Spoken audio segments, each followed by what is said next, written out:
Assalamualaikum warahmatullahi wabarakatuh. Jumpa kembali dengan Ato Alim Channel. Saya Abdul Halim, pengamat hukum dan sosial keagamaan Indonesia. Pada hari ini sahabat, saya coba untuk berdiskusi terkait dengan persoalan-persoalan yang masih menjadi kontroversial di pesantren Az-Zaitun, khususnya tentu pendapat-pendapat atau lontaran-lontaran daripada pemikiran daripada A.S. Panji Gumilang. Sahabat sekalian, ada yang menarik sebenarnya ingin kita tukar pikiran lah ya. Dan tentu ini adalah dalam bentuk untuk saling belajar. Sahabat sekalian, ketika saya coba melihat beberapa video-video daripada khususnya pelaksanaan sholat Jumat ya, ini ada yang dan saya pikir ini juga bagi yang lain juga mungkin yang menjadi perhatian itu adalah ketika santri khutbah 2 atau 3 orang, ada kalimat yang mereka baca dalam khutbah itu, yaitu kalimat qala Rasulullah sallallahu alaihi wasallam fil Qur'anil Karim. Qala Rasulullah sallallahu alaihi wasallam fil Qur'anil Karim. Qala Rasulullah sallallahu alaihi wasallam fil Qur'anil Karim. Nah, kalimat ini sebenarnya awalnya saya enggak begitu menjadi perhatian saya. Tetapi kemudian beberapa pendapat dari masyarakat muncul, dan bahkan juga saya pelajari kembali juga hal yang sama itu adalah diungkapkan oleh Bapak Panji Gumilang ya, yang sama juga baik itu dalam khutbah ya maupun di dalam pidato-pidatonya. Qala Rasulullah sallallahu alaihi wasallam fil Qur'anil Karim. Bukan qala Allah Ta'ala fil Qur'anil Karim. Bahkan kita lihat di sini ya, berarti dalam konteks ini apa yang dilakukan santri itu sebenarnya bukan tiba-tiba, bukan spontanitas daripada santri kreasinya, tetapi ini adalah sudah ada yang mengatur dan sudah ada mentornya atau sutradaranya. Nah, saya yakin tentu dengan beberapa indikator. Yang pertama, khotib santri itu punya teks ya, dan tentu dia concern dan melihat apa yang tertulis. Mungkin mereka juga tidak tahu, anak-anak kita itu mungkin nggak tahu tentang apa yang dia baca itu, khususnya tentang pemaknaan qala Rasulullah SAW fil Qur'anil Karim itu. Nah, Bapak Ibu sekalian dimanapun Anda berada, sahabat sekalian, kalau kita lihat tentu di sini ada hal yang sangat prinsipil, yaitu ungkapan qala Rasulullah SAW fil Qur'anil Karim itu tentu bermakna bahwa ini adalah sabda Rasul, bukan kalam Allah.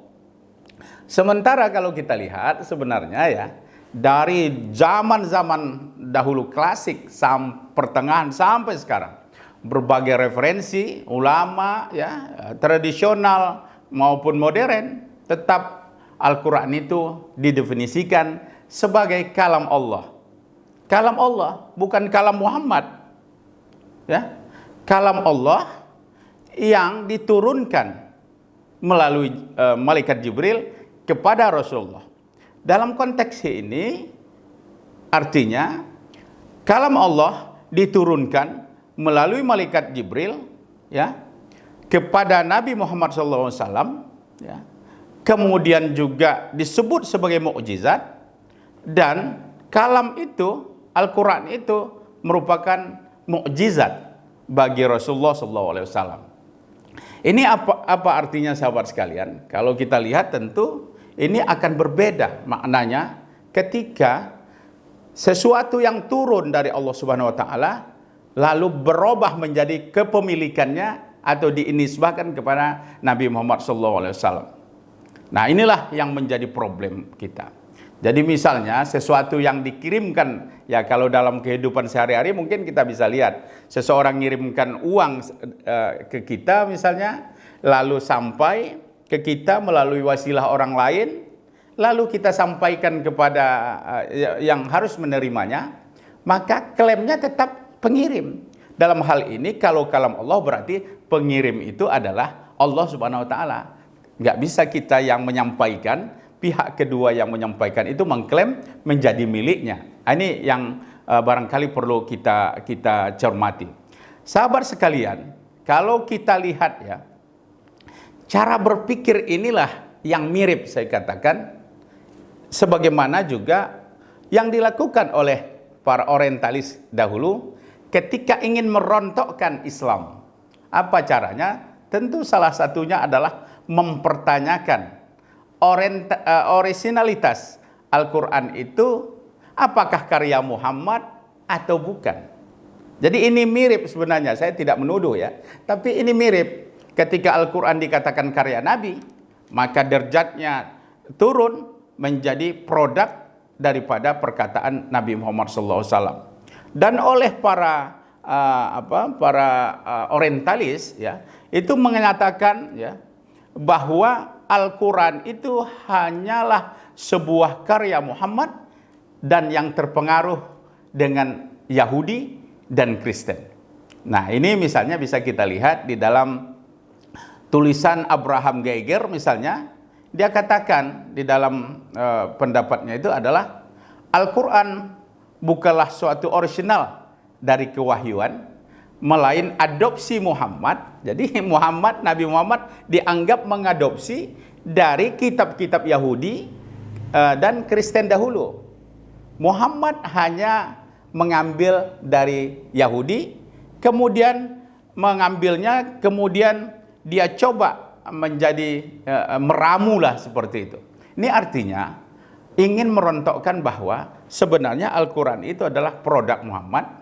Yang pertama ada mengatakan, terutama misalnya Richard Bell juga mengatakan bahwa diambil dari tradisi di luar Islam. Yang kedua juga ada pendapat yang mengatakan ya, ini ada Wilfred Canwell Smith ya misalnya, di dalam bukunya Question of Religious Trust in the Quran, is the Quran words of God? Apakah Al-Quran itu adalah firman Tuhan? Mereka mempertanyakan itu karena tadi orientalis mencoba mengatakan Al-Quran itu adalah ucapan Muhammad. Saya khawatir implikasi daripada statement qala Rasulullah sallallahu alaihi wasallam fil Qur'anil Karim ini, karena akan terjadi ya kesalahan dalam pemahaman bahwa nanti Al-Quran itu kalam pada sabda Nabi, hadis sabda Nabi, hadis qudsi sabda Nabi, maka ini ada keterputusan nanti ya, sehingga generasi-generasi kita menganggap nanti bahwa Al-Quran itu adalah ya kalamnya Nabi Muhammad SAW. Dan inilah yang dilakukan, yang menjadi misi orientalis, agar Al-Quran itu tidak dicantelkan atau tidak dikoneksikan kepada Allah Subhanahu wa taala, tetapi dia adalah produk Nabi Muhammad SAW. Ini bahaya ini sebenarnya. Jadi kalau kita lihat ya, bahwa ini sebenarnya sekaligus ya mengatakan bahwa Al-Quran itu adalah ya hasil ya produk tadi Nabi Muhammad. Sementara di dalam ayat Al-Quran sebenarnya Allah Subhanahu wa taala mengatakan ya, dalam surah Al-Isra ayat 88 itu, katakanlah wahai Muhammad, sesungguhnya jika manusia dan jin berkumpul untuk membuat yang serupa dengan Al-Quran, niscaya mereka tidak akan dapat atau tidak akan mampu sekalipun mereka itu ya menjadi pembantu bagi sebagian lainnya. Artinya kalau goro kita tidak akan mampu juga. Kan sudah juga dicoba pada masa Nabi. Ada orang yang mencoba untuk untuk membuat mencontoh-contoh Al-Quran. Ayat ini sekaligus juga secara tersirat mengatakan ini bukan karya manusia, termasuk bukan karya Nabi Muhammad SAW. Nabi Muhammad hanya sebagai wasilah penerima ya ayat Al-Quran itu. Sebagai penerima harus jujur. Karena harus jujur itulah maka muncul wa ma yantiku anil hawa in huwa illa wahyu yuha. Artinya kita menitipkan sesuatu, kita contohkan misalnya, kita kalau menitipkan sesuatu, dalam hal ini tentu Allah Subhanahu wa taala menitipkan ayat itu adalah kepada orang yang jujur, orang yang terpercaya, dan orang yang memang bisa amanah dalam menerima penitipan itu. Dalam hal ini tentu adalah firman Allah Subhanahu wa taala. Jujur, tidak akan terjadi penambahan, tidak akan terjadi perubahan, tidak akan terjadi manipulasi-manipulasi. Karena sudah dijamin oleh Allah Subhanahu wa taala, Nabi Muhammad SAW itu adalah penerima pesan terbaik yang sangat terpercaya. Pada ayat lain juga kita misalnya disebutkan inna nahnu nazzalna dzikra wa inna lahu lahafizun. Artinya Al-Qur'an itu dipelihara oleh Allah Subhanahu wa taala dari segala manipulasi. Jadi sangat tidak elok menurut saya, dan tidak juga penting ya untuk mengatakan qala Rasulullah sallallahu alaihi wasallam fil Qur'anil Karim. Kepentingannya apa? Ya. Justru ini menimbulkan kegalauan, menimbulkan implikasi yang berdampak nanti orang bisa mencampur adukkan antar mana yang hadis, mana yang Al-Quran, dan tentu mana juga yang hadis qudsi. Nah, oleh sebab itu saya pikir apapun alasannya, ya, A.S. Panjigu bilang untuk mengutak-atik persoalan dengan meskipun itu kalimatnya dia bisa terangkan bahwa maksudnya begini dan begitu, saya pikir tidak ada kepentingan yang bermakna di sana. Lebih baik pikirkan yang lain yang lebih prinsipil, dan ini mohon jangan diganggu gugat karena ini akan berdampak pada pemahaman orang dan berdampak juga sahabat sekalian pada originalitas daripada Al-Quran itu. Inilah cara-cara sebenarnya ya, cara-cara dari kelompok-kelompok orientalis dulu mencoba menggeser paradigma. Jadi sebenarnya kita ini sudah masuk kepada perang membangun paradigma. Misalnya saya khawatir juga ini. Misalnya bagaimana A.S. Panjigu Milang mengatakan ya misalnya tentang Imam Bukhari, kitab-kitab hadis yang lama itu ini sudah masa lalu. Nah, ini juga bahaya, statement ini bahaya. Karena dari mana mungkin kita dapatkan bagaimana syariat itu diturunkan Tuhan, diterima Nabi, disampaikan kepada sahabat, sahabat menyampaikan ke tabi'in, dan seterusnya. Kalau bukan melalui wasilah kitab-kitabnya, wasilah para ulama yang secara turun-temurun terseleksi, dan orang-orang yang amanah dalam menyampaikan kebenaran dari agama itu atau dalil-dalil atau nas dari agama itu. Dan ini juga kita lihat bagaimana Al-Quran itu dipelihara ya, bahwa dia tidak terjadi pertukar atau modifikasi ayat, karena setiap waktu umat Islam itu sholat dengan membaca ayat Al-Quran ya, menghafalnya, kemudian juga tentunya selalu dibaca dalam sholat, kemudian dihafal, kemudian juga misalnya juga dipelajari dan dituliskan.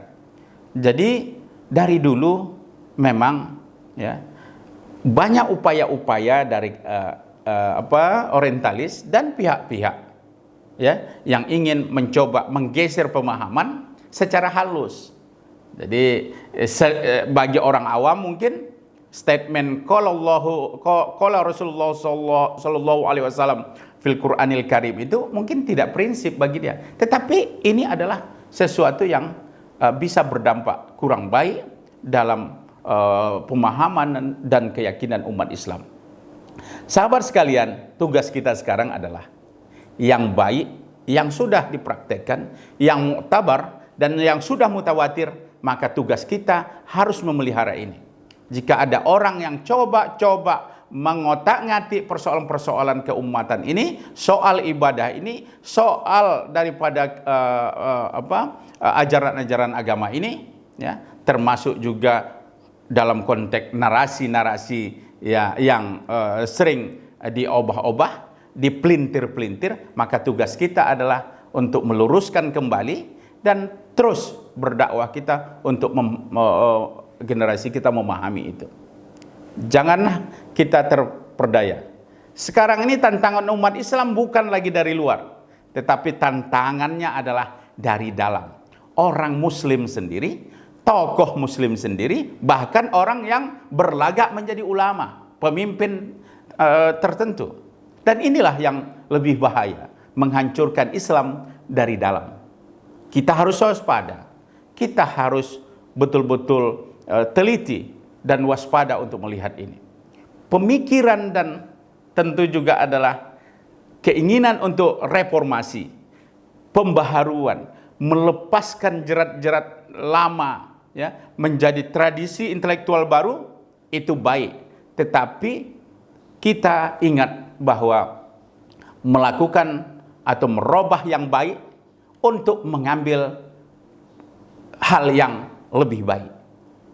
Jadi inilah yang menjadi pesan para ulama kita dahulu, agar kita selalu meningkatkan baik itu kecerdasan spiritual, kecerdasan dalam beramal, kecerdasan dalam kehidupan sehari-hari. Mari kita saling menasihati untuk memelihara otentisitas Al-Quran. Jangan biarkan ada kelompok yang mengotak-atik ajaran kita. Demikian saja. Assalamualaikum warahmatullahi wabarakatuh.